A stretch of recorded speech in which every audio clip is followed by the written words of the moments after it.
ఓం గంగణపతే నమ. ఐం సరస్వత్యే నమ. శ్రీమాత్రే నమ. ద్రాం దత్తాత్రేయాయ నమ. ఓం శరవణ భవాయ నమ. ఓం నమ శివాయ శివాయ గురువే నమ.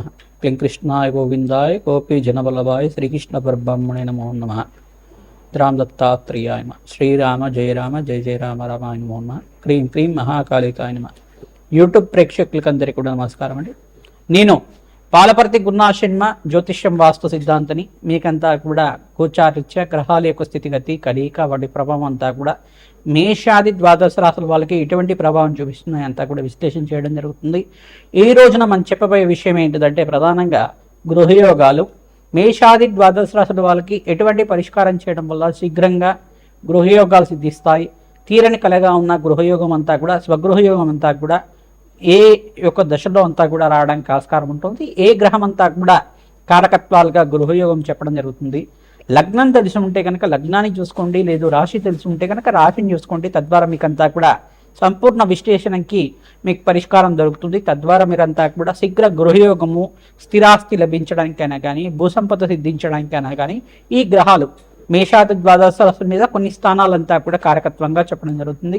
ప్రధానంగా అంగారకుడు గృహయోగానికి కారణంగా చెప్పడం జరుగుతుంది. ప్రధానంగా భూసంపద సిద్ధించాలన్నా, స్థిరాస్తి లభించాలన్నా, భూసంపదమైన వ్యాపారాలు చేయాలన్నా, ప్రధానంగా గృహయోగం సిద్ధించాలన్నా జాతకరీత్యా మనకి చతుర్థ స్థానం కేంద్రంగా చెప్పడం జరుగుతుంది. మరియు దశమ స్థానము నవమ స్థానం కేంద్రంగా చెప్పడం జరుగుతుంది. ప్రధానంగా దశమ స్థానం అంతా కూడా రాజయోగ కారణంగా చెప్పడం జరుగుతుంది.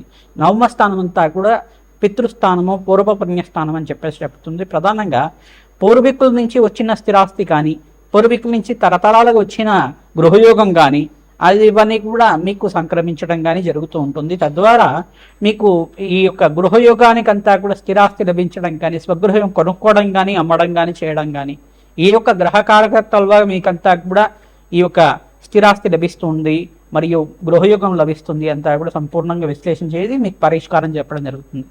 ప్రధానంగా చూసుకుంటే అంగారకుడంతా కూడా భూమిపుత్రుడిగా చెప్పడం జరుగుతుంది. మరియు భూమిపుత్రుడంతా కూడా ఈ భూమికి అధిష్టాన దేవతగా ఈ యొక్క పృథ్వీనంతా కూడా పరిపాలించే విధంగా ఉంటారు. ప్రధానంగా చూసుకుంటే ఈ యొక్క అధిపత్యం రావాలన్నా కానీ ప్రధానంగా రాజ్యయోగం రావాలన్నా విపరీత రాజయోగాలు రావాలన్నా గృహయోగం సిద్ధించాలి, స్థిరాస్తి లభించాలి, ప్రధానంగా భూసంపద ఎక్కువగా ఉండాలి. తద్వారా మీకంతా కూడా రాజ్యాధిపత్యం లభిస్తుందని చెప్పేసి విపరీత రాజయోగాలు సిద్ధిస్తాయి. అనంతమైన ఐశ్వర్య ప్రాప్తి కలుగుతుంది, ధనాదాయం పెరుగుతుంది, సంఘంలో గౌరవం పెరుగుతుంది. స్థిరాస్తిని బట్టే మీకంతా కూడా సంఘంలో గౌరవం పెరుగుతుంది అన్నమాట. ప్రధానంగా చూసుకుంటే ఈ స్థానాలు చతుర్థ స్థానము, నవమ స్థానము, దశమ స్థానం కేంద్రంగా చెప్తారు. ప్రధానంగా జ్యోతిష పరిభాషలు ఈ స్థానాలంతా కూడా కేంద్రంగా గృహయోగానికి స్థిరాస్తికి కారణమవుతుంటాయి. ప్రధానంగా మాతృమూలకమైన స్థిరాస్తి కానీ పితృమూలకమైన స్థిరాస్తి రావాలన్నా కానీ ఈ గ్రహాలంతా కూడా యొక్కరంగా ఉండాలి. బృహస్పతి, అంగారకుడు, శుక్రుడు యొక్కరంగా ఉండాలి. ప్రధానంగా శని భగవానుడు కూడా యొక్కరంగా ఉండాలి. తద్వారా మీకు అంతా కూడా విపరీత రాజయోగము ఈ యొక్క గృహయోగ సిద్ధి కానీ స్థిరాస్తి లభం కానీ రావడానికి ఆస్కారం ఉంటుంది. ప్రధానంగా చూసుకుంటే నవగ్రహాల ఆరాధన శ్రేష్టంగా చేసుకోవాలి.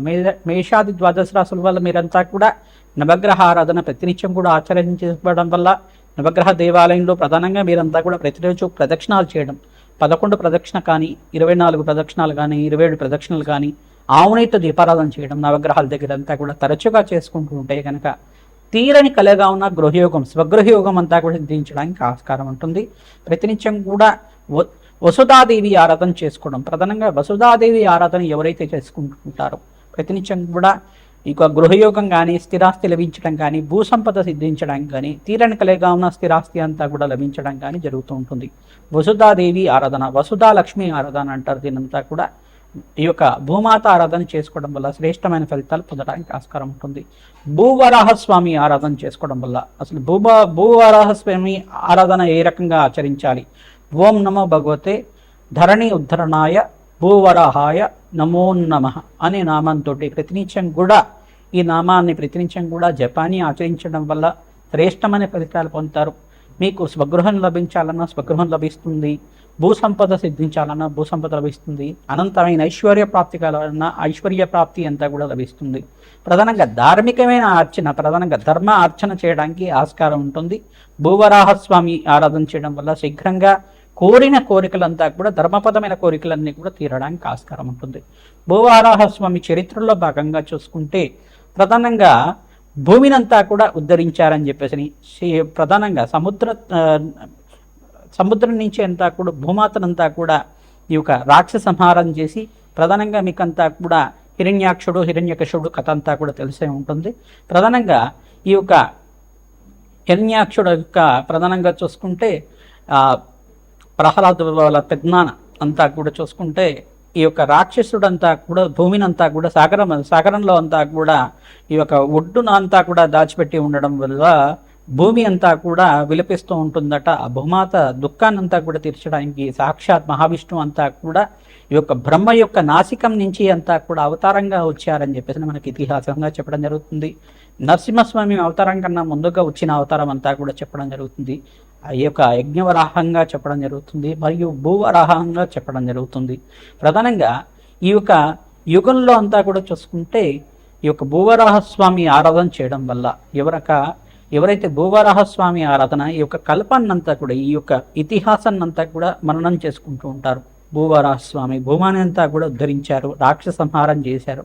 తద్వారా భూమినంతా కూడా ఉద్ధరించి ప్రాణకోటినంతా కూడా రక్షించారు. మహావిష్ణువు ఆరాధనలో భాగంగా ఈ యొక్క చరిత్రనంతా కూడా ప్రతినిత్యం కూడా మననం చేసుకోవడం.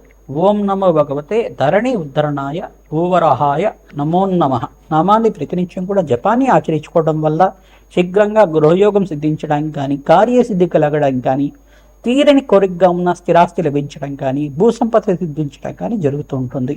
ప్రతినిత్యం కూడా ఈ యొక్క భూవరాహస్వామి ఆరాధన చేసుకోవడం వల్ల ప్రధానంగా ఈ ఆరాధన అంతా కూడా ఎవరైతే చేస్తూ ఉంటారో భూమి లేని వాళ్ళకి భూసంపద సిద్ధిస్తుంది, ధనం లేని వారికి ధనయాదాయం పెరగడానికి ఆస్కారం ఉంటుంది. మహాలక్ష్మీదేవి ఆరాధన చేసుకున్నా కానీ తీరని కలిగిగా ఉన్న స్థిరాస్తి లభించడం కానీ జరుగుతూ ఉంటుంది. ప్రధానంగా మహాలక్ష్మీదేవి ఆరాధన ఈ యొక్క పుష్పాలతో ఆరాధన చేసుకుంటూ ఉండాలి. ప్రధానంగా తామర పూలతో కానీ, మల్లెపూలతో కానీ, ప్రధానంగా చూసుకుంటే ఈ యొక్క మందార పుష్పాలతో అయినా కానీ ఆచరించుకోవడం వల్ల శీఘ్రంగా స్థిరాస్తి లభించడానికి ఆస్కారం ఉంటుంది. ప్రధానంగా ఆవునితో దీపారాధన చేసి బెల్లం పరవాణాన్ని నివేదన చేయడం వల్ల శీఘ్రంగా మీకంతా కూడా స్థిరాస్తి లభించడానికి కానీ, గృహయోగం సిద్ధించడానికి కానీ ఆస్కారం ఉంటుంది. ఈ యొక్క పూర్వీకుల నుంచి వచ్చే స్థిరాస్తి లభించడం కానీ ఆస్కారం ఉంటుంది. ప్రధానంగా మేషాది ద్వాదశ రాశుల వాళ్ళు మేము చెప్పే పరిష్కారం అంతా కూడా సంపూర్ణంగా ఆచరించండి. తద్వారా మీకంతా కూడా ఈ యొక్క గృహయోగము స్థిరాస్తి అంతా కూడా లభించడానికి ఆస్కారం ఉంటుంది. ఈ వీడియో అంతా కూడా చూడండి, లైక్ చేయండి, సబ్స్క్రైబ్ చేయండి. తద్వారా మీకు మంచి పరిష్కారం దొరుకుతుంది. మీలాంటి వాళ్ళకి అందరికి కూడా మీ మిత్రులు కానీ, స్నేహితులు కానీ, బంధువులకు కానీ అందరికి కూడా చేరవేస్తే కనుక వాళ్ళకు కూడా మంచి ఫలితాలు పొందడానికి ఆస్కారం ఉంటుంది. మాకంతా కూడా సహకారం అందించడం వల్ల మీకంతా కూడా అష్టైశ్వర్య ప్రాప్తి కలుగుతుంది. జగన్మాత అనుగ్రహం వల్ల మీ కోరికలంతా కూడా ధర్మపదమైన కోరికలంతా కూడా తీరాలని చెప్పి అష్టైశ్వర్య ప్రాప్తి కలగాలి, స్వగృహం సిద్ధించాలని చెప్పి ఆశీర్వాదం చేస్తున్నాం. శ్రీమాత్రే నమః. మిథున రాశి జాతకులకి ప్రధానంగా మీ లగ్నం తెలిసి ఉంటే కనుక లగ్నాన్ని చూసుకోండి. జాతకరీత్యా మేము చెప్పే పరిహారం అంతా కూడా ఆచరిస్తే స్వగృహం లభిస్తుంది. ఈ యొక్క దశల్లో అంతా కూడా ఈ యొక్క ఏ దశ నడుస్తుందో ఆ దశని దశాధిపతి కూడా యొక్కరంగా ఉండాలి. గోచారీత్యా జాతకరీత్యా ఈ గ్రహాలంతా కూడా యొక్కరంగా ఉండాలి. ప్రధానంగా మిథున లగ్నము, మిథున రాశి జాతకులంతా కూడా చతుర్థ స్థానం లగ్నవశాత్తు చూసుకుంటే జాతకరీత్యా చతుర్థ స్థానం అంతా కూడా యొక్కరంగా ఉండాలి. ప్రధానంగా ఇక్కడ కన్యారాశి అవుతుంది. చతుర్థాధిపతి బుధ భగవానుడు యొక్కరంగా ఉండాలి. రాష్ట్రాధిపతి బుధ భగవానుడు యొక్కరంగా ఉండాలి. ప్రధానంగా నవమాధిపతి యొక్కరంగా ఉండాలి. జాతకరీత్యా మీకంతా కూడా ఇక్కడ శని భగవానుడు మరియు శుక్రుడు అంగారకుడు అంతా కూడా యొక్కరంగా ఉండాలి. ఈ గ్రహాలే మీకంతా కూడా గృహయోగానికి కారణమవుతారు. ప్రధానంగా స్థిరాస్తి లభించాలన్నా, పూర్వీకుల యొక్క స్థిరాస్తి అంతా కూడా మీకు రావాలి అన్నా, మీరు పిత్రార్జితంగా ఉన్న స్థిరాస్తి లభించాలన్నా, లేదు మీరు సొంతంగా సంపాదించాలన్నా కానీ ఈ యొక్క గ్రహాలంతా కూడా అనుకూలతంగా ఉండాలి. ప్రధానంగా పూర్వీకుల యొక్క ఆస్తి రావాలన్నా కానీ సూర్య భగవానుడు అనుగ్రహం శీఘ్రంగా ఉండాలి. ప్రధానంగా మీకు అంతా కూడా మాతృమూలకమైన స్థిరాస్తి లభించాలన్నా చంద్రభగవానుడు అనుగ్రహం శీఘ్రంగా ఉండాలి. ఈ గ్రహస్థితి అంతా కూడా చూసుకుంటే శుక్రుడు అంతా కూడా రాజయోగ కారణంగా ఉంటారు. భోగభాగ్యమైన జీవితం జీవించాలన్నా, రాజభోగాలు అనుభవించాలన్నా, రాజ్యాధిపతులు లభించాలన్నా శుక్రుడు బృహస్పతి యొక్కరంగా ఉండాలి. అంగారకుడు యొక్కరంగా ఉంటే భూసంపద లభిస్తుంది, స్థిరాస్తి లభిస్తుంది. చతుర్థాధిపతిని బుధ భగవానుడు యొక్కరంగా ఉంటే శీఘ్రంగా గృహంలో స్థిర నివాసంగా ఉండడానికి ఆస్కారం ఉంటుంది. సొంతింటి కళ అంతా కూడా నెరవేరడానికి ఆస్కారం ఉంటుంది. ఈ గ్రహాలకంతా కూడా శనీశ్వరుడు, బృహస్పతి, శుక్రుడు, అంగారకుడు, సూర్య భగవానుడు మరియు చంద్ర భగవానుడికి అంతా కూడా చూసుకుంటే నవగ్రహ శాంతి పూజలు తరచుగా ఆచరించుకోవడం, 3 నెలలకు ఒకసారి చేసుకుంటూ ఉండడం, ఆ గ్రహాలకంతా కూడా గ్రహదేవతల ప్రీతికరంగా నవగ్రహ అభిషేకాది కార్యక్రమాలు ఆచరించుకోవడం, ప్రధానంగా పరమేశ్వరుడికంతా కూడా ప్రీతికరంగా ప్రతినిత్యం కూడా ప్రదోష కాలంలో ఈ యొక్క అభిషేకాలంతా కూడా విశేషమైన ద్రవ్యాలతో చేసుకుంటూ ఉండాలి. చెరుకు రసంతో అభిషేకం చేయడం, తేనెతో అభిషేకం చేయడం, ఆవునేతో అభిషేకం చేయడం వల్ల గృహయోగం సిద్ధించడానికి ఆస్కారం ఉంటుంది. శీఘ్రంగా వివాహాది శుభకార్యాలు జరుగుతూ ఉంటాయి. అష్టైషు ప్రాప్తి కలగడానికి ఆస్కారం ఉంటుంది. ధన ధాన్యాది సమృద్ధి కలుగుతుంది. సొంత ఇంటి కళ అంతా కూడా తీరని కళగా ఉన్న సొంత ఇంటి కళ అంతా కూడా నెరవేరడానికి ఆస్కారం ఉంటుంది. ప్రధానంగా వ్యాపారంలో మార్పులు జరగడానికి ఆస్కారం ఉంటాయి. మీకంతా కూడా అష్టైషు ప్రాప్తి కలగాలన్నా మహాలక్ష్మీదేవి ఆరాధన విశేషంగా శ్రీసూక్త విధానంగా అంతా కూడా వేద పండితులతో ఆచరించడం వల్ల మీకంతా కూడా లక్ష్మీ కుబేర శాంతి హోమాది కార్యక్రమాలు కానీ, బగలామకి శాంతి హోమాది కార్యక్రమాలు కానీ, మహాకాళి మూలమంత్ర సహితంగా యజ్ఞాలు హోమాది కార్యక్రమం కానీ, మీకంతా కూడా జపాలు ఆచరించడం వల్ల, ప్రత్యంగరదేవి హోమాది కార్యక్రమాలు కానీ ఆచరించడం వల్ల శత్రుబాధలు కోర్టు కేసుల నుంచి బయటపడి మీకంతా కూడా స్థిరాస్తి అంతా కూడా లభించడానికి ఆస్కారం ఉంటుంది. ఇక్కడ శనీశ్వరుడు రాహు కలియిక కానీ, శనీశ్వరుడు కేతు కలియిక కానీ, అంగారకుడు రాహు కలియిక కానీ కొన్ని దుస్థానంలో అంతా కూడా ఉంటాయి కనుక ఈ షష్ఠస్థానము అష్టస్థానం అని చెప్పేసి అంటారు. షష్ఠస్థకాల్లో దుష్టగ్రహాలు అంటే ప్రధానంగా చూసుకుంటే దుర్గ్రహాలంతా కూడా ఉంటాయి కనుక, పాపగ్రహాలంతా కూడా ఉంటాయి కనుక ఆ గ్రహ దోషాలంతా కూడా ప్రభావం జీవితం మీద ఉంటుంది కాబట్టి దుర్స్థానం అంటారు దాన్నంతా కూడా. ఈ యొక్క దుస్థానాల్లో అంతా కూడా గ్రహస్థితి ఉంటాయి కనుక మీకు దోషకారిగా ఉంటుంది. తద్వారా మీకంతా కూడా పరిహారం చేసుకోవడం వల్ల శీఘ్ర ఫలితాలు పొందుతారు. కూష్మాండ దానాన్ని దానం చేసుకోవాలి. మీకంతా కూడా అష్టైషు ప్రాప్తి కలగడానికి ఆస్కారం ఉంటుంది. తద్వారా మీకంతా కూడా శీఘ్రంగా స్వగృహయోగము స్థిరాస్తి అంతా కూడా లభించడానికి ఆస్కారం ఉంటుంది. శ్రీమాత్రేయ నమః. దత్తాత్రేయ నమః.